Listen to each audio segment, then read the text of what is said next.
Seorang prajurit TNI yakni Praka Junardi tewas dalam kontak tembak dengan kelompok bersenjata di distrik Sinak, Kabupaten Puncak, Papua Tengah, Jumat siang.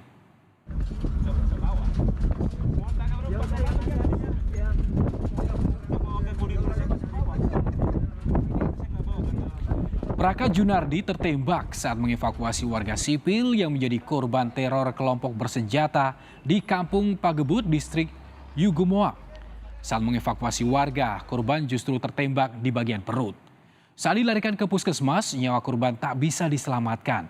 Rencananya jenazah korban akan dipulangkan ke kampung halamannya di Bone, Sulawesi Selatan untuk dimakamkan.